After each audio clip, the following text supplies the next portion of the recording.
All right, welcome everybody. Let's get started. We get everybody with their cameras on, and I'll call this case. This is Civil 2020-015-285. It's a hearing on a Rule 27 request for production of some documents. For the record, I'm Judge Warner speaking, and let's figure out who is present. First of all, counsel for plaintiff, please. Thank you, Your Honor. This is John Jack Willencheck on behalf of Plaintiff Kelli Ward. Thank you, Mr. Willencheck. And then let me figure out who's representing whom. And so let's go with Ms. Gonski, please. Sure, Your Honor. This is Sarah Gonski from Perkins Coie, and I'm joined by co-counsel Roy Herrera and Bruce Spiva, and we are representing collectively the Biden elector defendants.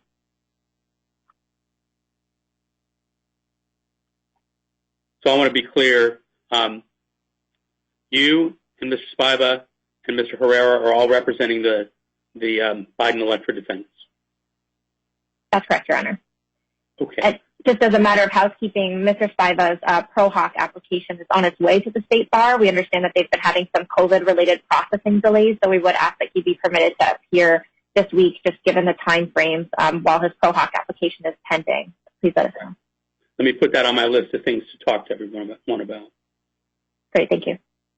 All right, thank you. I don't think I have anybody here from the county. Do I have any county representative? All right, Mr. Sivas, have you announced? Good morning, Your Honor. Rupali Desai on behalf of proposed intervener, Secretary of State Katie Hobbs. Thank you. And I have one person who's called in, and I don't know who that person is. You want to tell me who you are? Okay, apparently they're going to use the listening line. Okay. Let's deal first with the intervention. Mr. Willencheck, do you object to the motion to intervene by the Secretary of State? Plaintiff does not object. All right, I'm granting the motion to intervene. Ms. Desai, that just crossed my desk in the last few minutes. I've had a chance to glance at your opposition to the Rule 27 petition. We'll talk a little bit more about that in a bit. And Mr. Willencheck, do you have any objection to a sort of temporary pro hoc for Mr. Spiva? No objection. All right, so I'm going to grant on a temporary basis Mr. Spiva permission to appear in this matter pro hoc vice. Okay. Before we talk about the discovery, I want to kind of talk about the end point. The election contest statutes, it's clear to me, were not written with this time frame in mind. And we can talk later about whether it applies to this case. I think it probably does.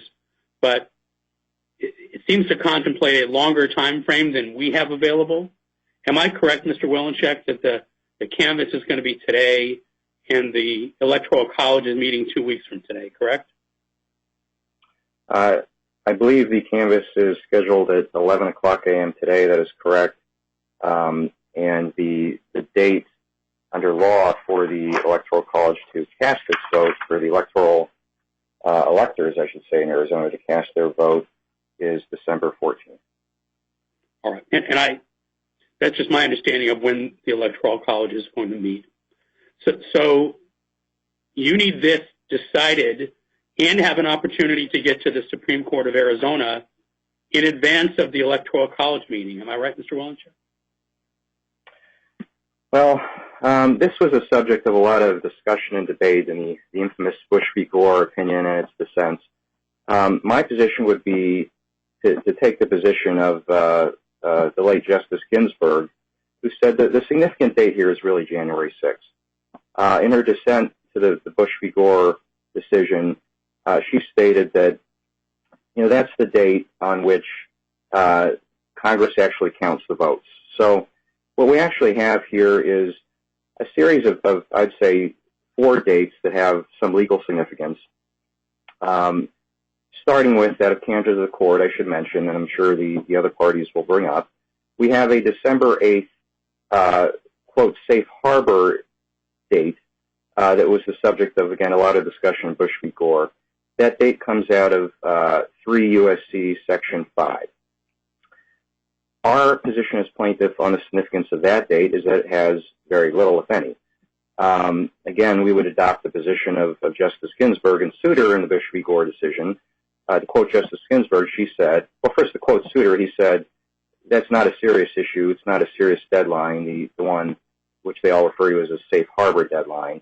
The reason they refer to it as the justices in Bush v. Gore refer to it as a, quote, safe harbor deadline is well summarized by Justice Ginsburg in her dissent. She says, well, it's just a deadline for, you know, if judicial disputes about the vote are resolved by that deadline, then there's only one thing that means, and it's not much. It just means that Congress must count that vote unless both houses of Congress find the vote was, quote, not regularly given. So again, as Ginsburg, Souter, Breyer state in their dissents, that doesn't mean much. I mean, you know, if that date comes and goes, that in our case, December 8th, quote, safe harbor deadline comes and goes, it's a very little, if any, practical meaning. Again, Souter refers to it as being not a serious date. But that's the first date I should mention. Again, out of candor to the court, that, quote, safe harbor date. Following that is the date the court identified, which in our case is December 14th. That is the date for the electors to actually cast their vote, which then gets, and that by the way, is under 3 U.S.C. Section 7. That sets that December 14th date. Following that, the vote gets transmitted to Congress, and then finally we have the deadline that everybody in the Bush v. Gore decision seemed to agree was of real significance, which is January 6th. That is the date in which Congress meets to count the votes under 3 U.S.C. Section 15. And then I mentioned there were 4 dates. Well, the fourth, of course, would be January 20th, the actual inauguration of the president. But January 6th, in our view, plaintiff's view, is that date that has the real significance, again, that all justices in that case could agree upon. That is the date in which Congress meets to count the vote. Again, 3 U.S.C. Section 15 lays out a lot of processes that happen if, you know, there's issues with the vote on that date. And that is the date that matters. So,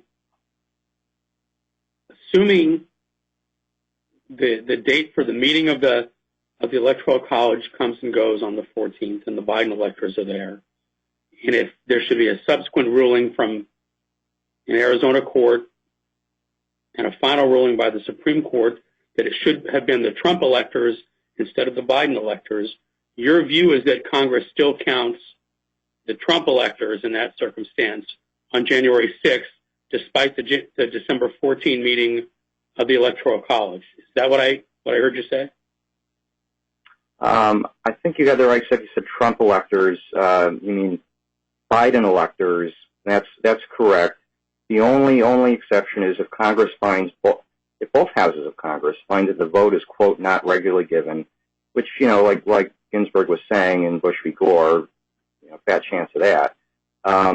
So that all what you said is correct. I think you just made a mistake. You said Trump instead of Biden, but yeah, Biden. I get the two of them confused sometimes. So in terms of practicalities, your view is I don't have to get this case tried in the next week so that we can get it to the Supreme Court in advance of December 14, as long as we do all that before January 6th. That's our view, correct. All right. I'd like other people's view on that issue, and I'm talking about this in advance of the discovery issue just so we can get some dates set and work backwards. Ms. Gonski, are you going to speak, or is Mr. Spiva going to speak? I'll speak for us today, Your Honor. And yeah, so I think from our perspective, I'm certainly, I think at the outset it's important to recalibrate a little bit that I do think that it is vital that we get a decision in this case before the safe harbor deadline and before the meeting of the Electoral College on December 14th. I don't understand Mr. Walenchuk to be citing any authority that the Electoral College can somehow reconvene and that Arizona electors would have a chance to re-participate if the December 14th date comes and goes with either the wrong slate of Arizona electors or no Arizona electors present at all. It also seems inconsistent, frankly, with Arizona's election contest statute if any Arizona elector could file an election contest for a presidential race and therefore jeopardize the state's participation in the Electoral College. There's 3.4 million Arizonans that cast ballots in this election. And of course, allowing litigation to defeat their ability to participate in the selection of the next president seems like it wouldn't make sense. I'd also point out just briefly that Mr. Wolenchik repeatedly referenced Bush v. Gore, but he is speaking about a dissenting opinion. And so by necessity, or by definition, I should say, that the dissenters failed to get a majority of their colleagues to sign on to the viewpoint that the safe harbor deadline is not important or significant here.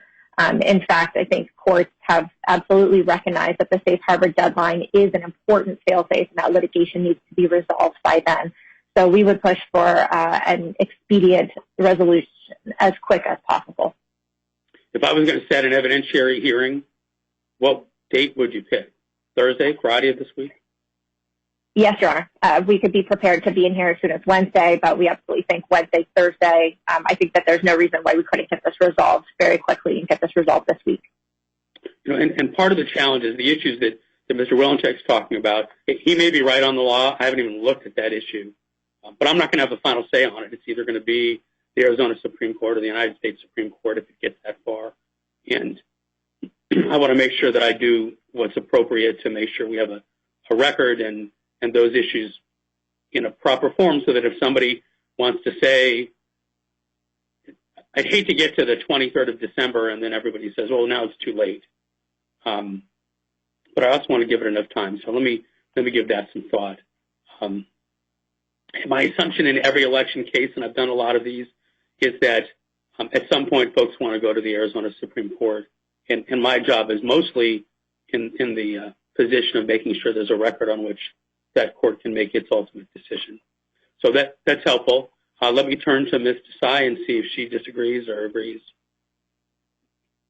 Your Honor, I don't have much to add to what Ms. Constance said. We agree that the safe harbor date is an important date, and from the Secretary's perspective, there are two goals that she's trying to achieve. One is to have finality. The canvass is occurring this morning at 11 a.m.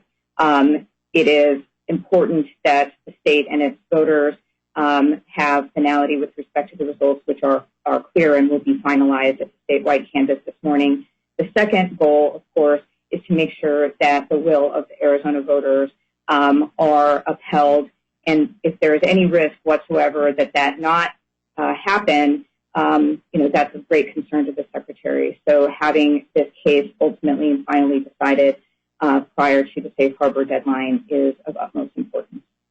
All right. My inclination is to set an evidentiary hearing for either Thursday or Friday. I don't know how long that hearing is going to last, so I guess I'm inclined to set it Thursday in case it spills over to Friday. The other problem with the Friday hearing is that if we go until the end of the day, you don't get a decision. I guess you're going to get a decision for me from the bench, but then nothing gets filed until Monday in terms of a written decision or a Supreme Court appeal, whereas if we can get it decided by at least midday Friday, if not the end of the day Thursday, you guys can get to the Supreme Court. So that's my inclination in the way of timing. I guess let me ask this to Ms. Gonski and then Ms. Desai. Mr. Wolenchik's petition basically says our election contest is in the mail and we expect to file it on the 30th, which is today, and I expect he's got folks working on that to file it by this afternoon.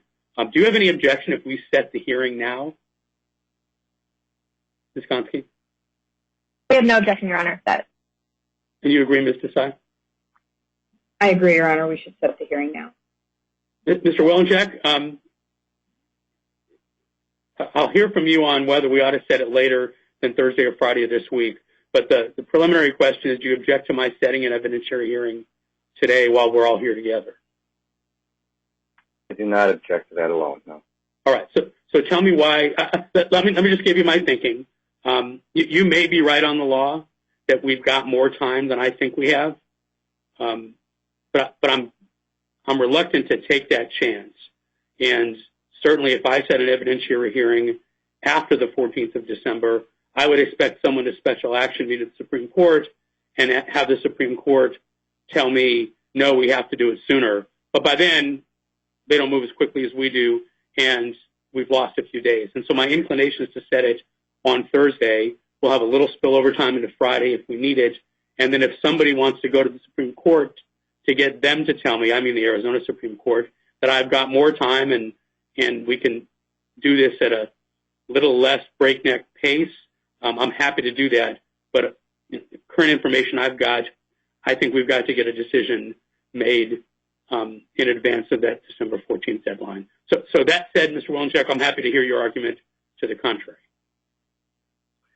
Sure. I think if the court is inclined to get this, get a trial done by the 8th, which is next Tuesday, I would ask at the minimum that we set it instead for next Monday, and here's the reason why. A critical part of the suit, and technically the only part of the suit as we sit here, is this request for inspection.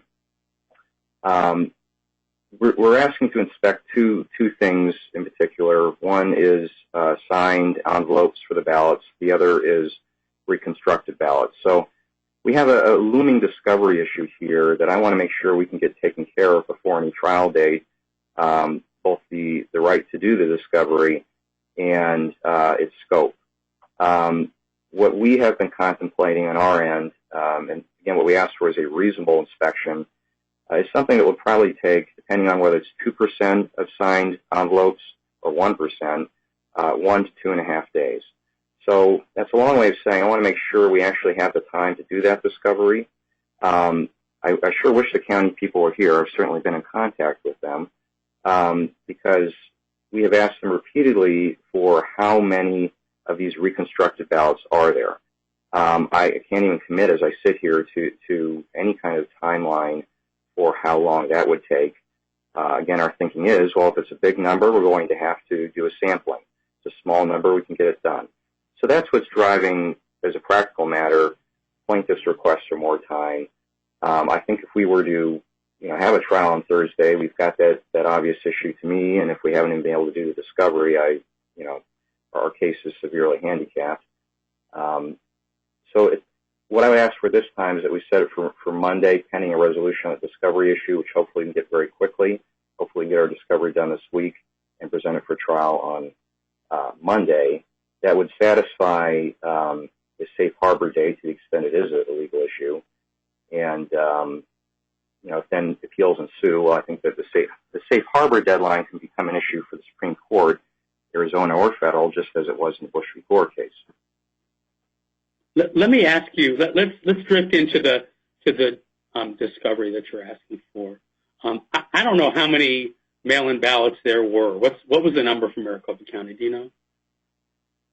It was approximately 1.6 to 1.8 million. We gave a conservative number in there for a number of reasons, and admittedly, that's not something that's going to get done in between now and Monday to inspect all of them. So, what we asked for is a reasonable inspection, 1% to 2%. I have been in contact with a handwriting analyst who says, well, he can organize a team of 5 people to get a 2% inspection done in 2.5 days. So depending on the kind of time we have here, that is something that can be done this week.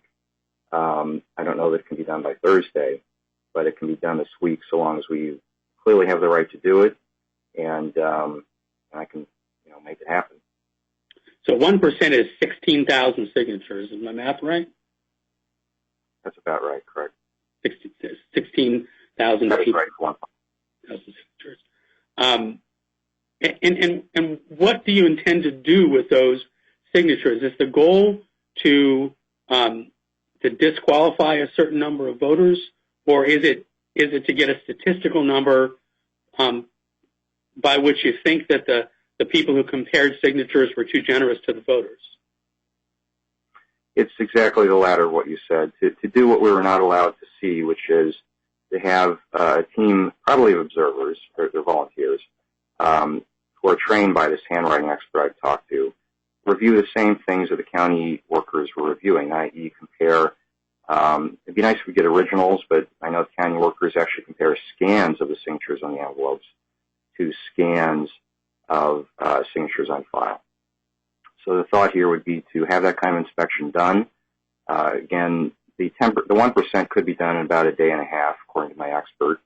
He'll need a little lead time just to make sure these people are trained and ready to go. That's definitely something that can be done this week. we have ready a separate team, again, of legal observers, poll watchers, who can look at these reconstructed ballots. The issue there, however, is we don't know how many there are. So I know the county was served here. I don't know why it's not participating today. And I think what I've asked for this time is an order that they meet and confer with us as to these discovery issues and whether these can be accomplished in the amount of time that we have. All right.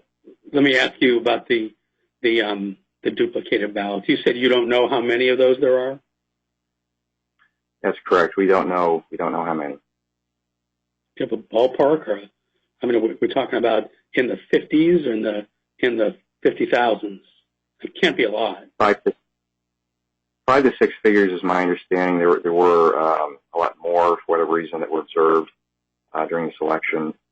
They're essentially reconstructed ballots when mail-in ballots were received, and they were rejected by the machines because it looks like somebody's dog ate them or issues like that. They just cannot be run. And now that's the issue. We've been asking the county for that information for some time, for weeks. I even asked Tom Liddy, county attorney, for that last week. Prior to that, I'd asked Joe LaRue, another county attorney, myself.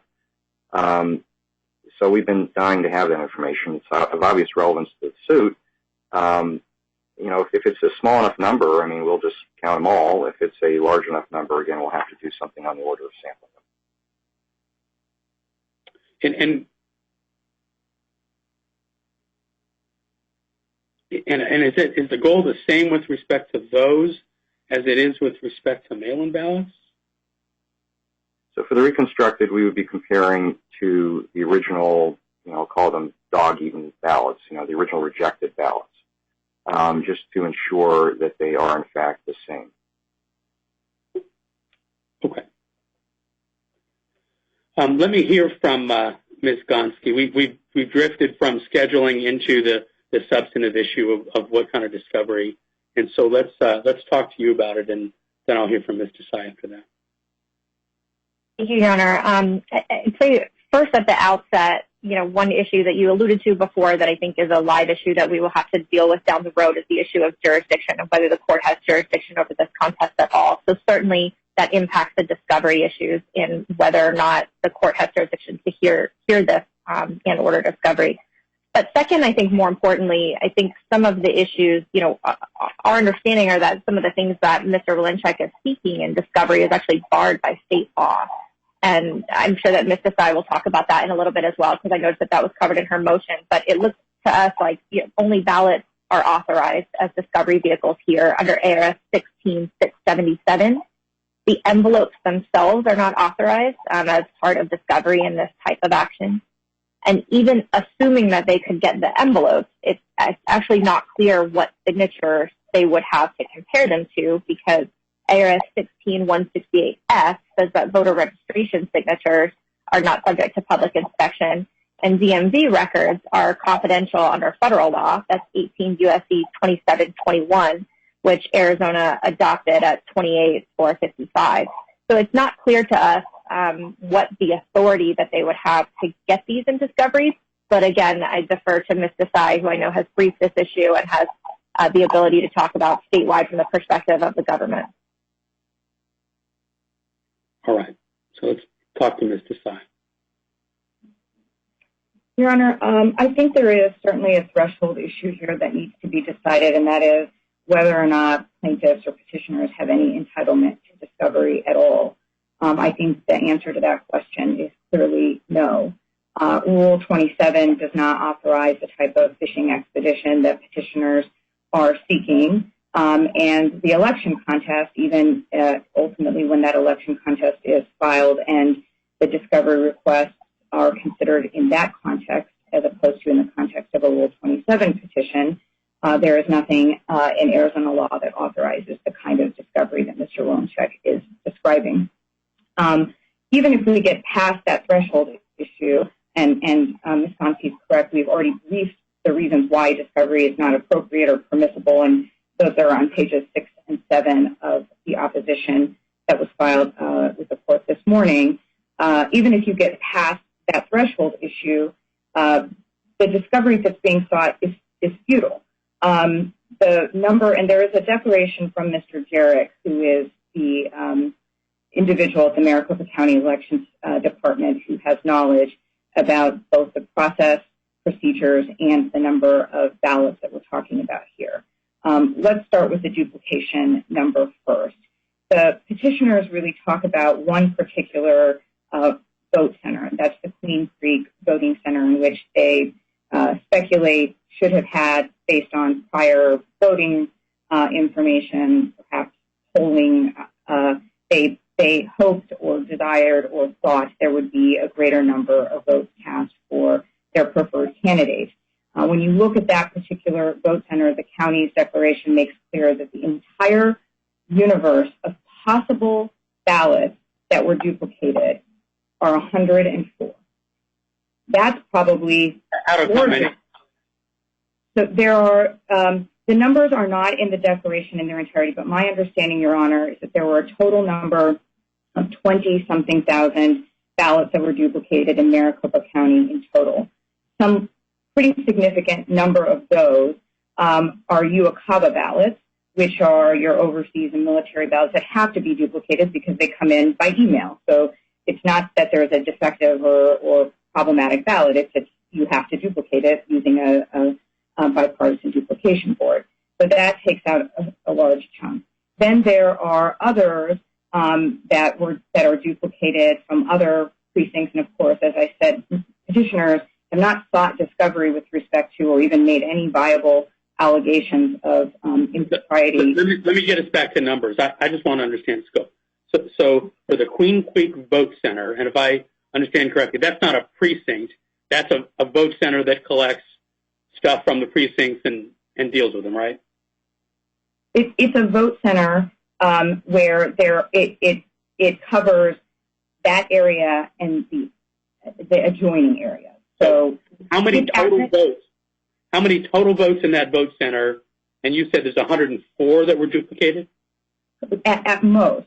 There were 104 ballots that were taken from that vote center to MECTEC, which is the tabulation center at the county. At that point, and Mr. Jarek's declaration kind of goes through this process, they put those ballots through a tabulation machine again at the tabulation center. Some of those 104 may have been counted because they were able to be read by the machine.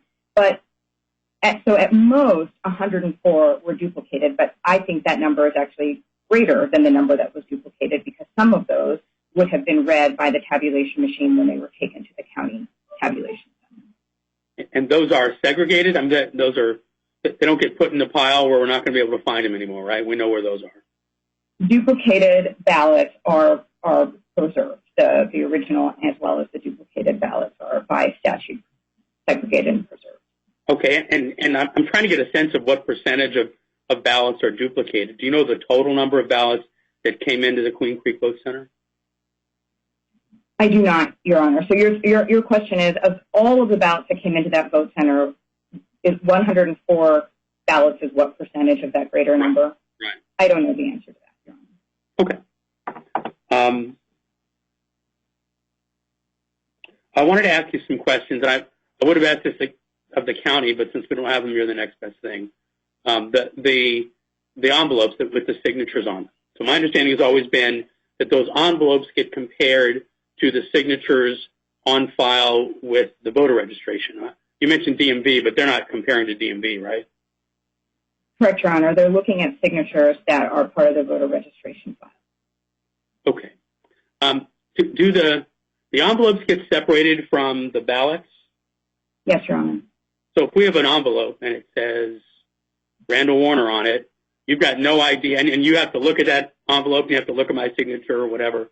You don't have any idea what my vote was because the ballot's gone into the big pile, right? That's correct, which is why the same futility argument applies here. Again, the statute doesn't allow review of the envelope. The only permissible discovery under the contest statute is a ballot.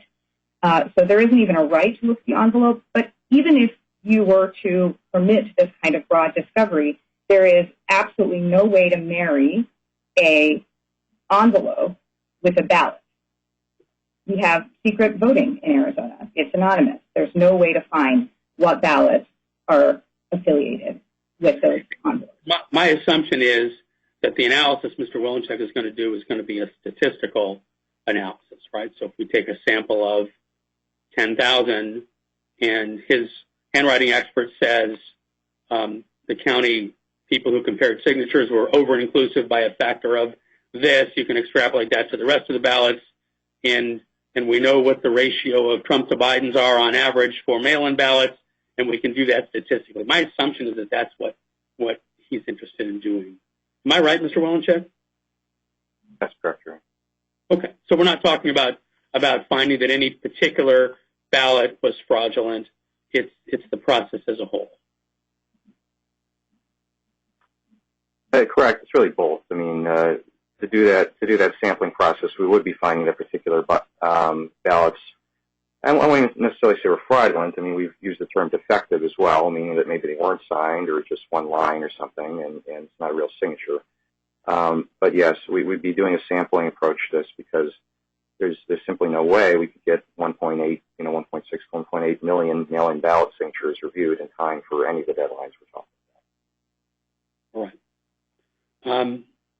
Mr. Tsai, if I was going to allow an inspection of the envelopes, what number do you think is appropriate? No, I don't think it's appropriate at all to review that's why I put the if in front of the sentence.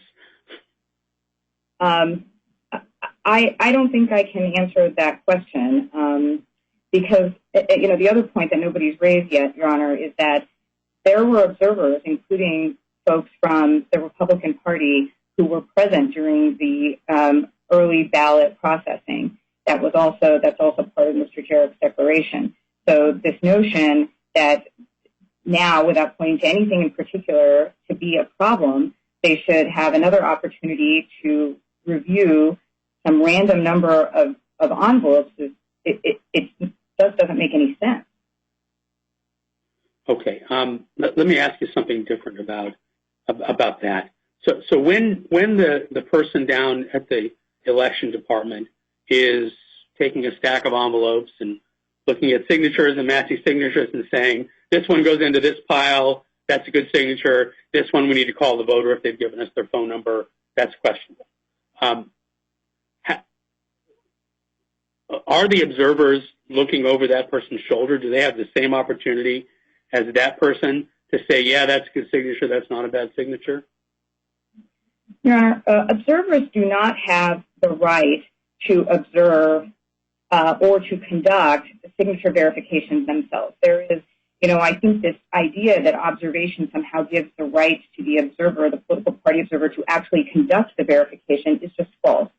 16552 is the statute that talks about early ballots, processing, and challenges. There are only two permissible challenges that can be made to the early ballot processing. That is to the fact that the voter is not qualified to vote under 16121.01, or that the person has voted before at that election. Period. That's it. There isn't an opportunity to challenge a mismatched signature or the signature does not match. The fact of the matter is that if observers felt, though, that they had some claim, which we don't believe they did, they should have brought that at the time that they were standing and observing this process. So to answer your question, Your Honor, perhaps an observer might have said, oh, I don't think that signature matches. They don't have the right to do that. They were certainly there, and they didn't raise this at that time, which was, at this point, many, many, many weeks ago. All right. I've had a couple people come on to the hearing through phone, and I don't get names when it's on phone, so I want to see if I have somebody from the county. Do I have a county lawyer present? Your Honor, this is Joseph LaRue. I'm a deputy county attorney. Thank you, Mr. LaRue, for joining us. I know You're welcome, Your Honor. I know you came in late, but let me just kind of tell you where we are. I want to get your view on it. One, we had a discussion about, if we're going to have a hearing, when the hearing should be, and my leaning is to have a hearing on Thursday. to give enough time for a decision this week and have the Supreme Court have an opportunity to review it. And honestly, that's for both sides, because I rule one way, one side wants to appeal, I rule the other way, the other side wants to appeal. And then we were talking specifically about the two items of discovery requested.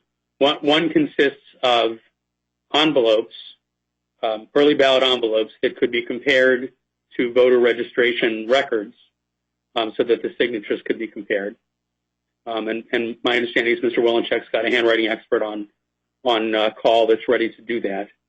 And he's requested about 16,000 signatures or envelopes. And the other consists of a certain number of duplicate ballots, in particular from the Queen Creek precinct. And so I want to ask you about those two items. Does the county have the ability to produce an image of, I wouldn't order the originals, an image of a certain number of early ballot envelopes? And then we can talk about the number.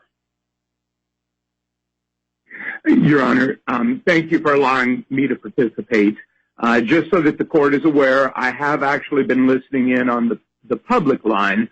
My understanding from the order that the court issued was that only parties were to participate on the go-to line, and the county is not currently a party to the lawsuit, which is why I was on the public line. Okay, but in answer to Your Honor's question, thank you, Your Honor. In answer to your question, I would have to check with the client as to how much time it would take to produce those images. The images, I do believe, are captured, but I also believe it would take some time for the county to be able to produce that type of a ramble that Mr. Willencheck is interested in. Okay. And then with respect to the duplicated ballots, is that, my guess is since those are segregated, that's probably an easier thing to do. I believe so, Your Honor. And to add to what Ms. Desai, forgive me, Ms. Desai, to add to what Ms. Desai said a few moments ago, what the Elections Department did, understanding that Dr. Ward was interested in the ballots that were cast in CD5 with special attention to the Queen Creek area. The Elections Department took a look at the duplicated ballots from the vote centers in Queen Creek and immediately adjacent to Queen Creek. And what that analysis revealed, as reflected in the declaration that Ms. Desai submitted to the court, is that there were only a total of 104 ballots in that vicinity that were misread by the tabulation machine. Now, we have no way of knowing how many of those misread ballots were ultimately duplicated because just of the way the process works, the misread ballots are attempted to be fed through the central count tabulator. Some typically will be read by the central count tabulator. The remainder are duplicated. But we know that 104 ballots were misread in the vote centers in Queen Creek and the immediate adjacent vote centers to Queen Creek. So in terms of what Mr. Willencheck is looking for with specificity with duplicated ballots, that's really the universe. It's 104 that were duplicated in that Queen Creek area, or potentially duplicated in the Queen Creek area. But once those ballots come into the central center for duplication, and tell me if I'm making wrong assumptions, do they continue to be identified by the vote center they came from, or do they go into the big pile with others that need duplicating and there's no way to sort out whether these came from Queen Creek or Surprise or wherever? That's correct, Your Honor. They go into the big pile. That's a good way to think about it. And so at that point, it becomes difficult, if not impossible. And I'm hedging a little bit, Your Honor, because, again, since the county is not a party, I've not had these detailed conversations with the elections department after this election. But it's a Herculean task, if not impossible, to reestablish which ballots came from which vote center. If someone were to review the original ballot and the duplicated ballot because they wanted to check, as Mr. Willencheck does, whether folks did a good job of transferring one to the other, is there any way to identify who the voter is? No, Your Honor. There's no way to identify the voter. The only identification is think of it as a serial number that is put on the original ballot and also put on the duplicated ballot so that those two can be married up for audit purposes or things such as that. But there's no way to tie those ballots back to the person who voted them. Okay. All right, I'm prepared to rule. Does anybody else want to be heard before I make my ruling? Well, actually, let's do it this way. Let me tell you what I'm inclined to rule, and I'm happy to hear arguments against it. Your Honor, before you rule, may I say one more thing? Absolutely. Again, recognizing that the county is not a party, and so I'm treading carefully here. But I do want to point out that those who do the signature review receive training from the same folks who train FBI for signature analysis. And they do the review with a comparison to the signatures in the voter registration file. So as Your Honor probably is aware from previous signature challenges, the county keeps all signatures that a voter submits ever on file in the voter registration file. And the signature reviewers take the signatures on the early ballot affidavit envelopes and compare them to those signatures in the file. To the best of my knowledge, as I sit here right now, it's my belief that plaintiffs do not have that file, and so it's not clear to me exactly how they would conduct this signature review if the court ordered the county to turn over early ballot affidavit envelopes. And so I just simply wanted to put that before the court as it's considering its ruling. Well, so let me ask Mr. Willencheck about that. You've not asked for the signatures to compare them to. What's the plan? No, we did, just to be clear. And I want to clarify a couple of things about the request. We did ask to compare sampling of signed ballots to the signatures on file. And then with respect to duplicate ballots, again, because of the uncertainty about just how many we're talking about, we did ask to review all of them, particularly those for Queen Creek. So it's not just the Queen Creek. I think I heard from Ms. Desai that there's only 20,000 total countywide, apparently. Joe or Mr. LaRue can confirm that, I would hope, for duplicate ballots. So that's a very manageable number on duplicates countywide that we would ask to review. All right. So here's my proposal. I propose to set an evidentiary hearing on Thursday. Due to things I have on the calendar, let me take a look at my calendar Thursday.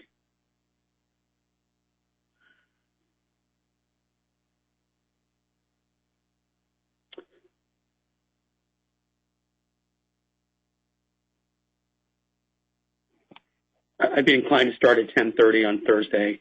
We can go all day Thursday and then spill over to Friday if we need to. The other option is I clear out some hearings that start at 9, which is I'm happy to hear people. There are hearings I can move if I need to. My bigger concern is that there's a lot of scrambling that goes on before this hearing, and maybe an hour ahead of time would be helpful. So my inclination is to do that, and my inclination is to permit discovery of 100 in each of these sets. And it's my view that that's a manageable amount to do in the time frame that we need to do it in. And also that it's enough to let us know if there are red flags.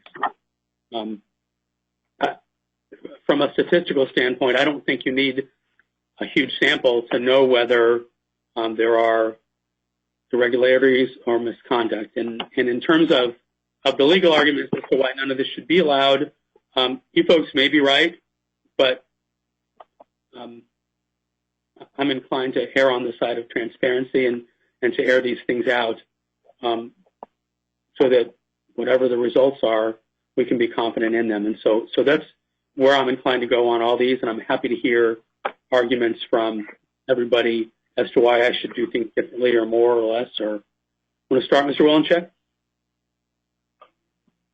Thank you, Your Honor. I'm just looking here at my calendar, too.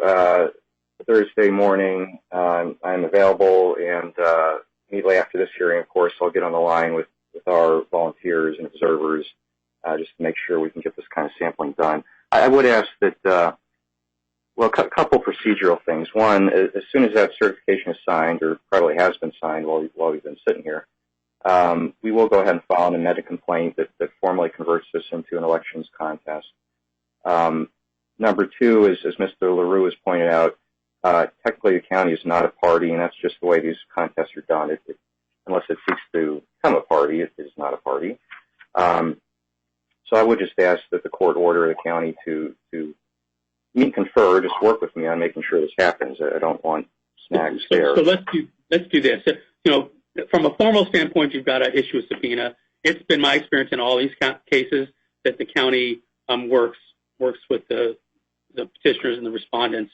And so I don't think I need to make that order. I know that they're going to work with you. And if an issue comes up, let me know and we can get on the line and deal with it. Yes, sir. And I interrupted your flow, so go ahead, continue. No, that's it. I mean, I've made the request to do as much as we can do, and I appreciate what the court is saying there, so I'm going to do my best to make sure we can do it. Right. And I'll add, if you're right about the deadlines, if I've got more time, believe me, there's nothing I'd like more than to be able to have a little more time to do this case than 4 days from now. And so if you can get the Supreme Court to tell me I've got more time, by all means, I'll set it for later in the month. But for now, I'm going under the assumption that we have the smallest amount of time available. All right. Ms. Desai, do you want to push back on anything? Your Honor, I do. I think there is a very dangerous precedent that can be set by allowing discovery simply because a party comes in and says, we want to use your words, Your Honor, to check if they did a good job. There is no basis to check if they did a good job. There has to be a mechanism by which plaintiffs, and it's set forth in the law, by which a petitioner can come in on an election contest. So what I would propose, Your Honor, if you're inclined at all to adjust your preliminary ruling, is that we have an opportunity to have the court decide the procedural issue as a threshold matter first.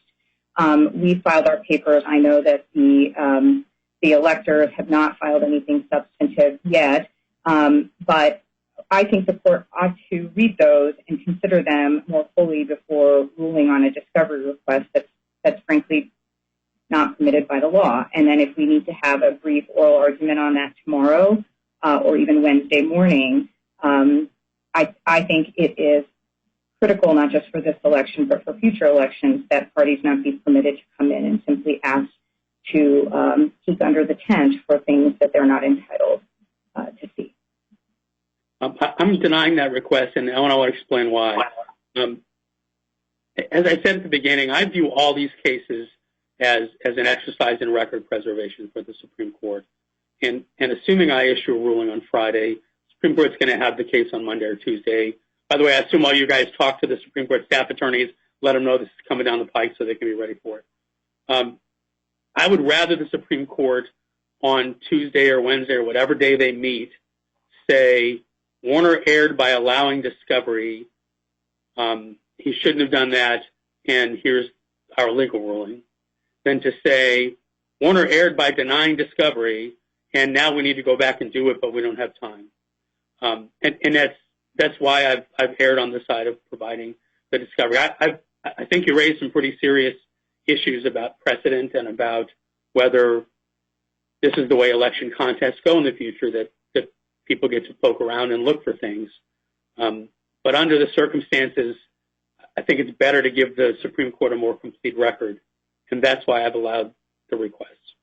And later on, somebody will tell me whether I made the right legal ruling or not. So I'm denying that request for that reason, or denying your request that I put off the discovery for that reason. Okay.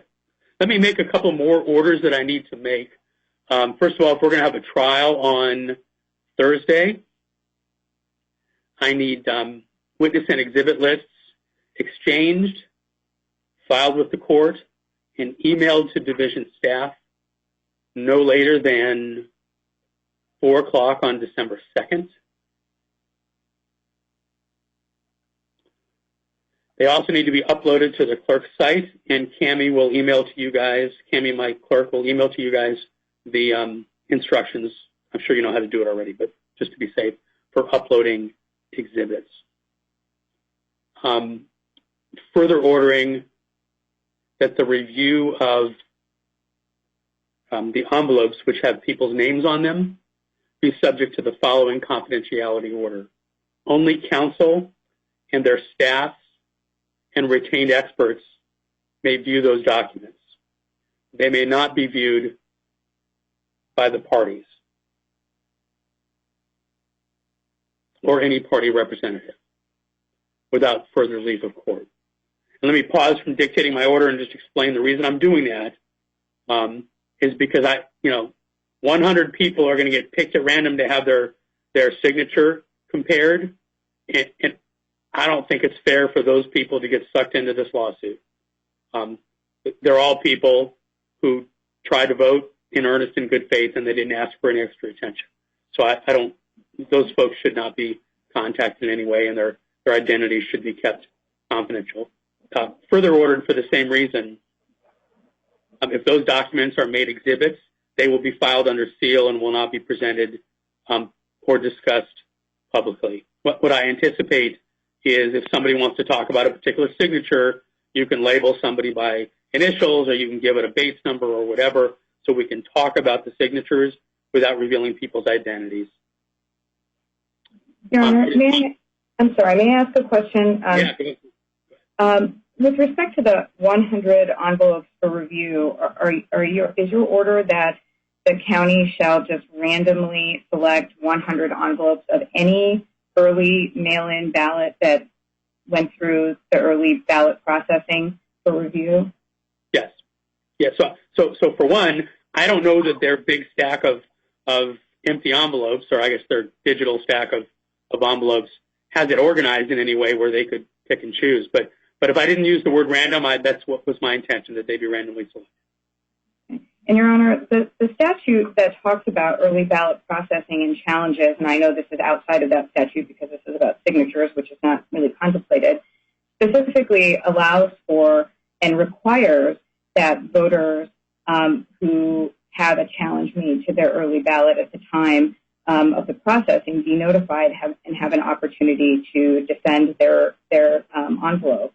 I'm concerned about the fact that the statistical methodology inevitably undermines and reverses somebody's vote, and without the opportunity to be heard and to defend their signature simply because a handwriting expert might say that's not theirs is a problem.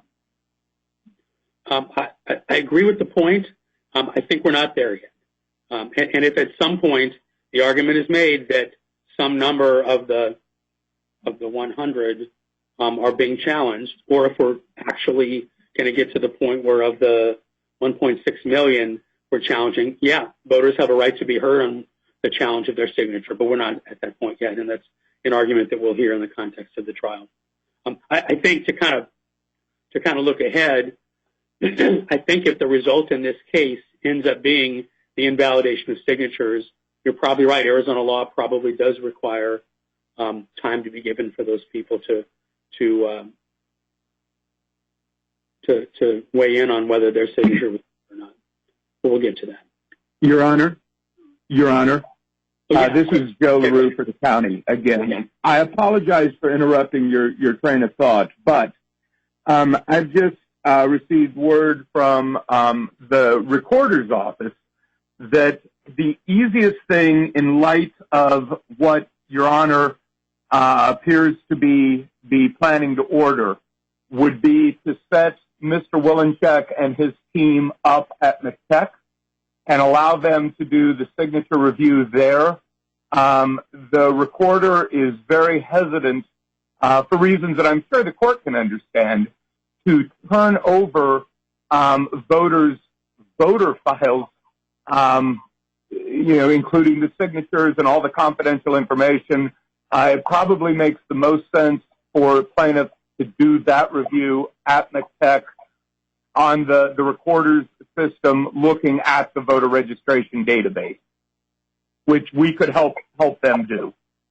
Mr. Willencheck, are you prepared to agree to that, or you guys want to meet and confer and come back to me if you disagree? I can agree to that. That's how this kind of thing is typically done, including for nomination challenges. Yeah. Thank you. I need to make a couple more orders. Let me look at my notes. I gave you a deadline for witness and exhibit lists. I may not have said there were witnesses and exhibits, but that's what I meant, the December 2nd at 4 o'clock. And finally, I'm directing that by the start of trial, which is 10:30 on December 3rd, plaintiff lodge proposed findings of fact and conclusions of law. The defendants and intervener, you can do that too if you want, but I'm not requiring it. But since the plaintiff's got the burden of proof, I'm requiring the plaintiff. And really, what I'm asking for is, I've reviewed the election contest statute and some cases, and I think there's a little bit of lack of clarity on what exactly the standard is. And I'd like to know what people are proposing that I find and that I conclude in terms of legal conclusions in order to set aside the election. I did want to ask Mr. Willencheck one other thing. That's it with my orders, Cammie. Is it your intention, you've requested two different types of relief. One, that I declare the winner of the election to be candidate Trump. And the other is that I just set aside the election. And I'm trying to figure out how setting aside an election works given the time frame, because even if the deadline is January 6th, and even if I were to make a ruling on December 4th, you can't put together a new election in that time. And so what happens then? No, it's a great question, Your Honor. The Constitution does provide that the legislature is, in my view, to answer that question. And frankly, the legislature's answer may be, well, issues with this election aside, we're going to confirm it. Or they could have the power to establish some other process for answering the court's question. So that the Constitution vests that power in the legislature is a short answer. How they would resolve the issue is probably beyond all of us. Do I understand you to be arguing that if the solution to the election challenge, if the outcome of an election challenge is that the judicial branch of government sets aside the election, then the legislature decides who gets Arizona's electoral votes? Let me give you an even better answer. It's actually both the state and federal. And it would ultimately come down to the federal Congress on that date that I gave earlier, January 6th. To really, get hyper-technical for a moment here, again, this is all in that Bush v. Gore decision, as long and hard as it is to read. It's a very long decision. This all goes back to the election of Rutherford B. Hayes, the momentous election of Rutherford B. Hayes in the 19th century, where there was a lot of issues in that election with electors. And basically what happened with Rutherford B. Hayes was they had two completely different slates sent up to Congress. So subsequent to that, you had an act passed called the Electoral Counting Act, I believe it was Electoral College Counting Act, again discussed in Bush v. Gore, the purpose of which was to answer the question the court just asked. So it ultimately falls to the federal Congress on January 6th to, if they don't have a clear result from any given state,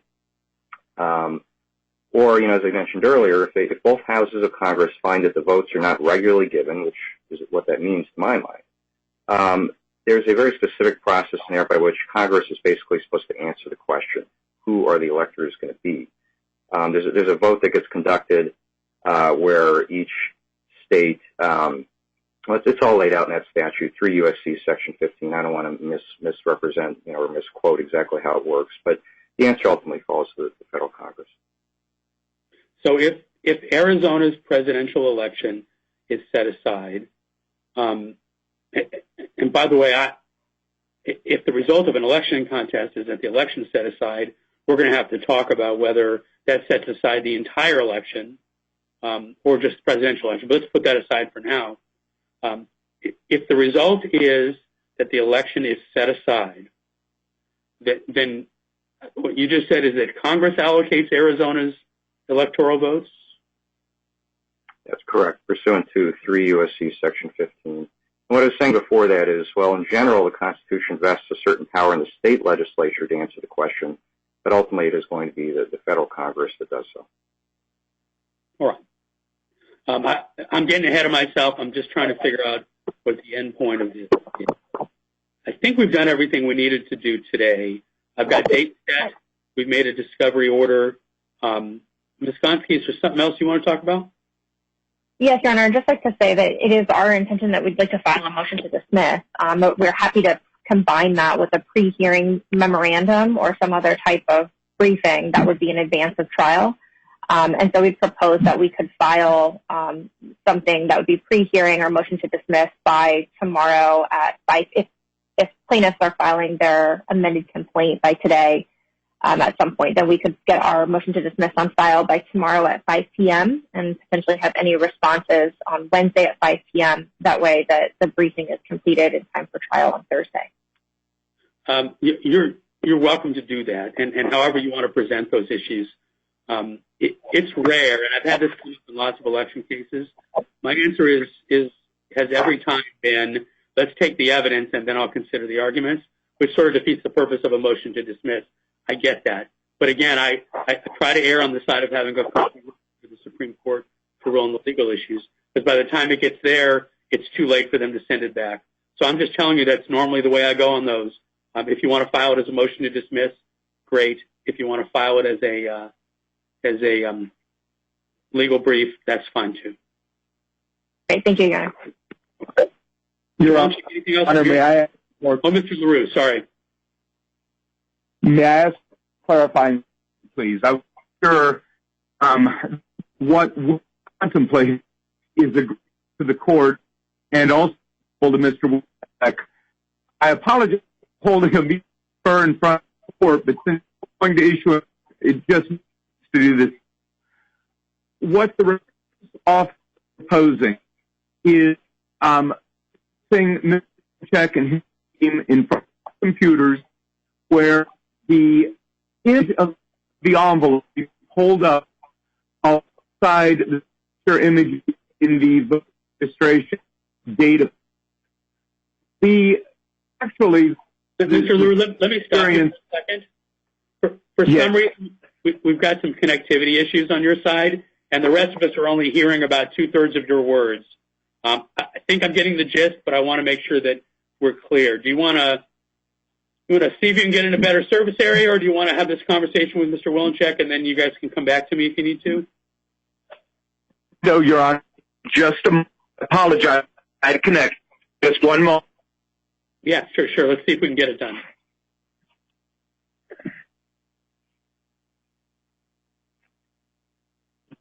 Your Honor, can you hear better now? A little bit. Okay.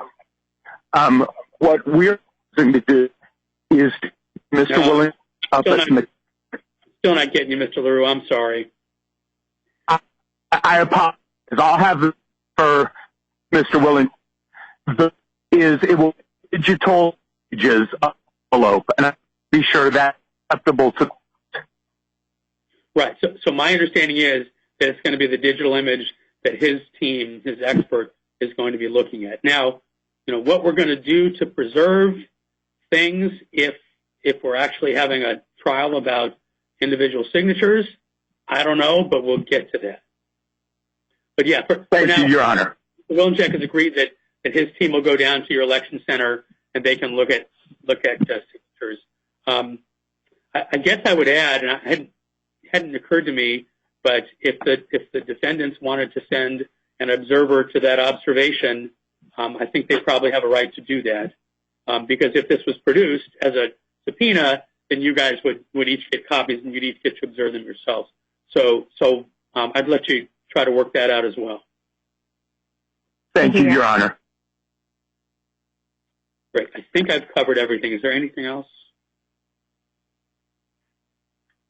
Nothing for plaintiff. Thank you. Nobody likes to decide such important matters on a hurried basis, but unfortunately, I think the timing necessitates it. And so we've got a schedule in place. I've made some orders.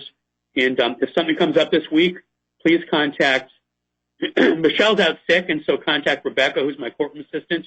You should all have her email address, and she'll be able to get a hold of me, and I can get on the line almost any time. And if nothing else, we'll see you guys on Thursday at 10:30. Thank you. We are on recess. Thank you. Thank you.